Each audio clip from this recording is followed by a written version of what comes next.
Alright guys, welcome back to this another video. This video is going to be a little bit similar to my old Dead by Daylight Rant video.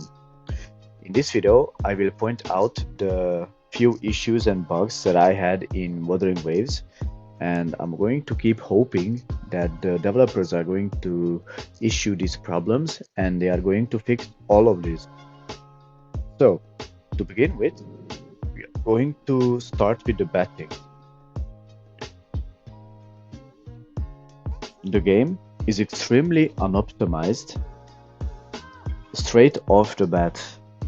The game stuttery, even at really low settings, is really bad. Sometimes it is taking, even for my laptop, to take for a while to load in, sometimes even a few minutes.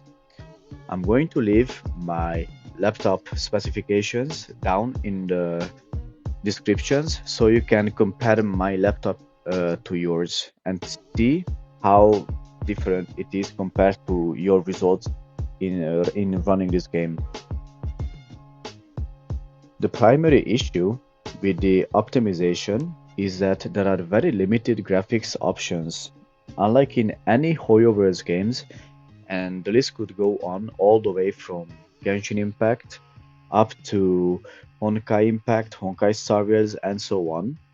Kuro Games does not give you as much flexibility when it comes down to graphics options and its changings.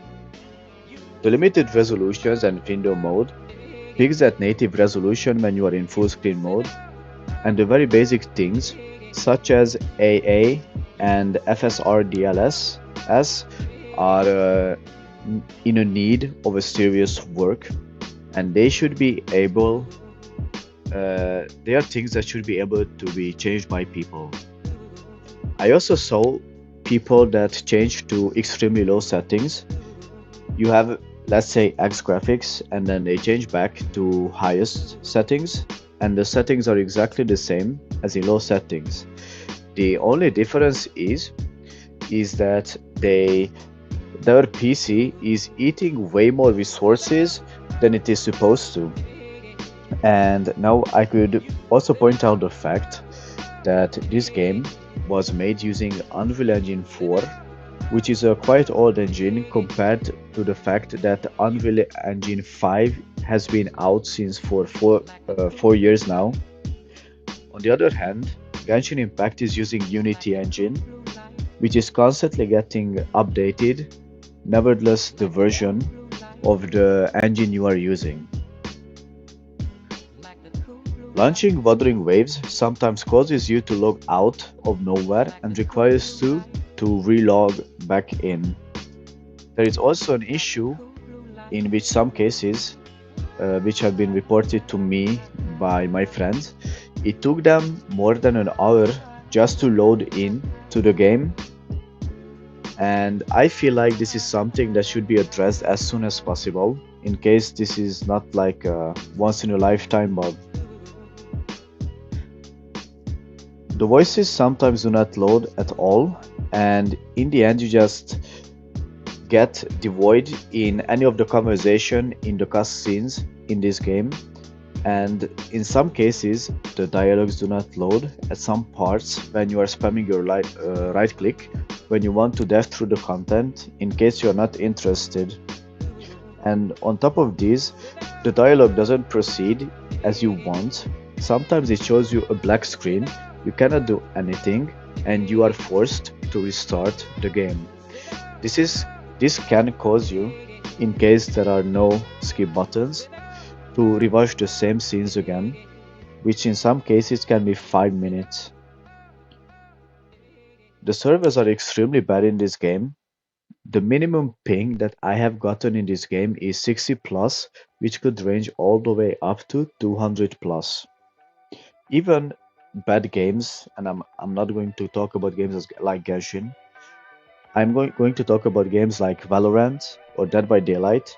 This is two games that is very well known for their bad servers, and even in these games I have 20 ping or less when I'm doing gaming.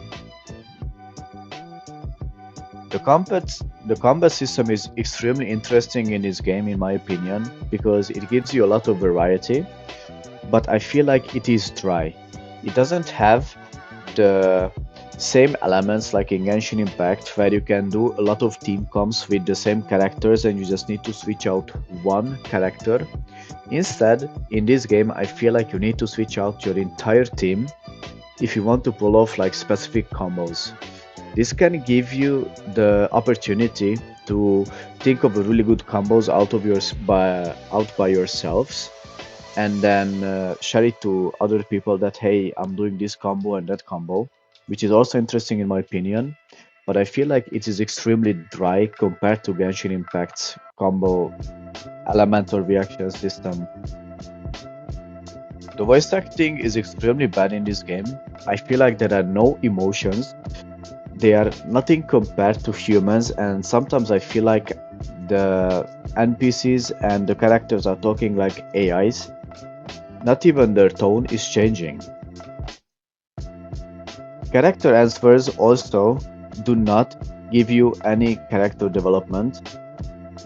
I am going to talk about the quest when you meet the red cloud guy. I do not remember his name at this moment.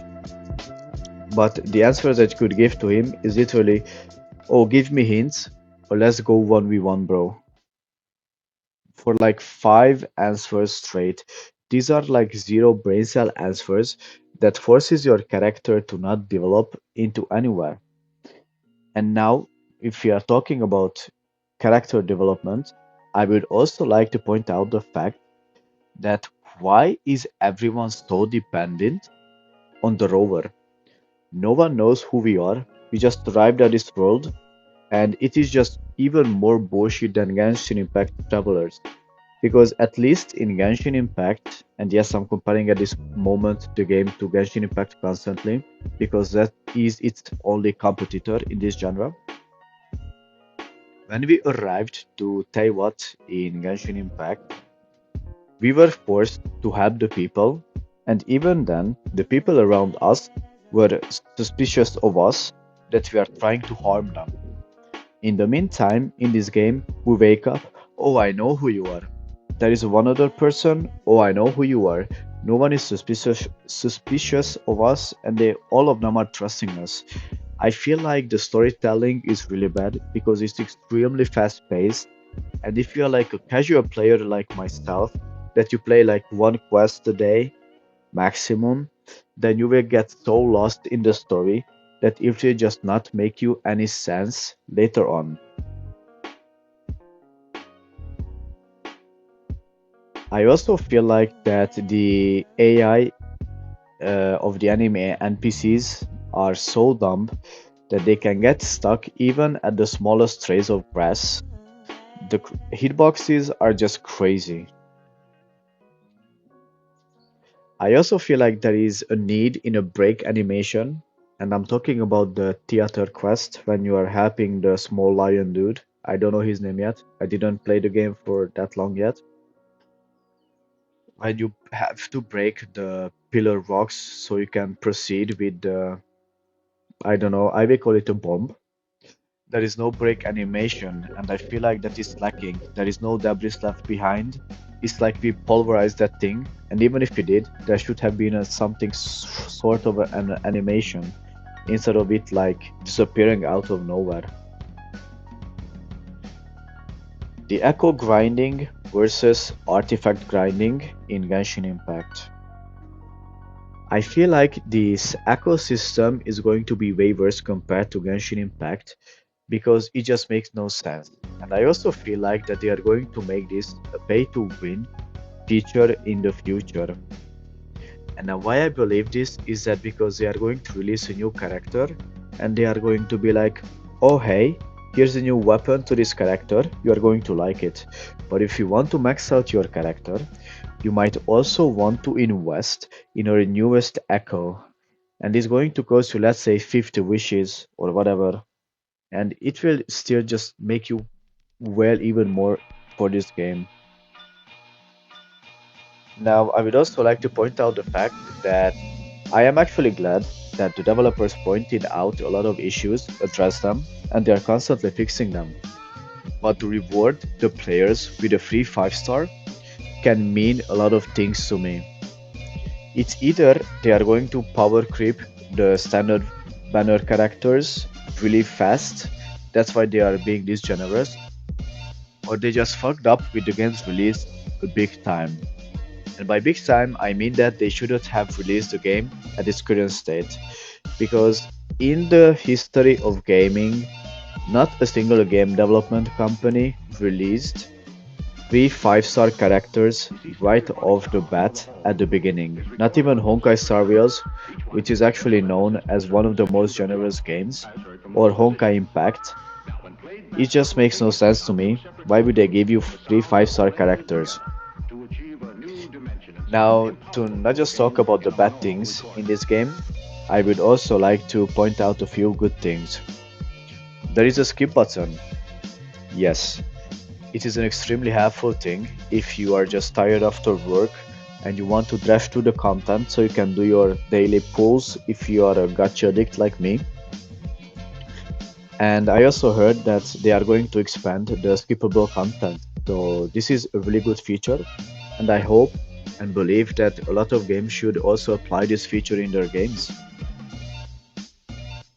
It is also a good point, in my honest opinion, if in case you cook, there is a shelf level, which in case you cook gets increased and you get free modems for those, or there is a data book where you explore new things, get new things, you get free rewards as well.